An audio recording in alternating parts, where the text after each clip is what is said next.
Hello viewers, আসসালামু আলাইকুম। আমি মোহাম্মদ মোশাররফ হোসেন। ডিজিটাল যুগ আইটি ইনস্টিটিউটে আমি একজন ওয়েব ডেভেলপার হিসেবে কর্মরত আছি। আজ আমি আপনাদেরকে দেখাবো কিভাবে ওয়ার্ডপ্রেসে একটি ইমেজ বা ভিডিও আপলোড করবেন এবং সেটার মধ্যে আপনি অল্টারনেটিভ টেক্সট বা অল্টার ট্যাগ বসাবেন। তো সেজন্য প্রথমে আমাদেরকে ওয়ার্ডপ্রেসে লগ ইন করতে হবে। আমি অলরেডি লগ ইন করে রেখেছি। তো এরপর আমি এখান থেকে যাব মিডিয়া এবং সেখান থেকে যাব লাইব্রেরিতে। লাইব্রেরিতে গেলে আমরা এখানে আমাদের সকল মিডিয়া ফাইলগুলো দেখতে পাবো এবং নতুন করে অ্যাড করার জন্য আমরা অ্যাড নিউতে ক্লিক করব, দেন সিলেক্ট ফাইলস। তো সেখান থেকে আমাদের ব্রাউজ করে আমাদের যেই ইমেজটা আপলোড করতে চাই সেই ইমেজ বা ভিডিও আমরা সিলেক্ট করে দেব।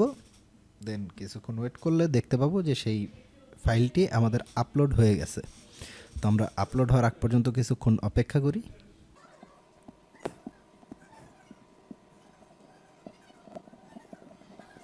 তো আমরা দেখতে পাচ্ছি যে আমাদের ইমেজটা আপলোড হয়ে গেছে।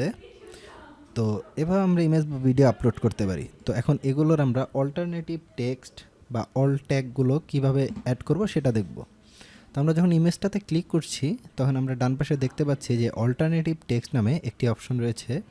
তো এখানে আমরা ইমেজের অল্টারনেটিভ টেক্সট বসাতে পারবো, যেটা কোনো কারণে যদি ইমেজ আমাদের লোড না নেয় সেক্ষেত্রে এই টেক্সটটি সেখানে শো করবে এবং এই অল্টারনেটিভ টেক্সট আমাদের ইমেজের এসইওর ক্ষেত্রে খুব বেশি ইফেক্টিভ।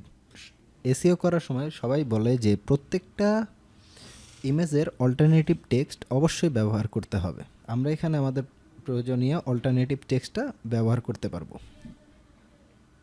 তো আমি এখানে দিচ্ছি যে ডিজিটাল যুগ ব্যানার, সাপোজ এটা আমি ধরে নিচ্ছি যে এটার নাম। টাইটেলটা আমরা এখান থেকে পরিবর্তন করতে পারবো, ক্যাপশন দিতে পারবো, ডিসক্রিপশন দিতে পারবো, সব কিছু আমরা এখানে অ্যাড করতে পারবো এবং অপ্রয়োজনীয় যে কোনো ফাইল আমরা এখান থেকে সরাসরি ডিলিট করেও দিতে পারবো। আজকের মতো এ পর্যন্তই। সবাই ভালো থাকবেন। এরকম আরও সুন্দর সুন্দর টিপস এবং ট্রিক্স পাওয়ার জন্য আমাদের চ্যানেলের সাথেই থাকুন। ধন্যবাদ।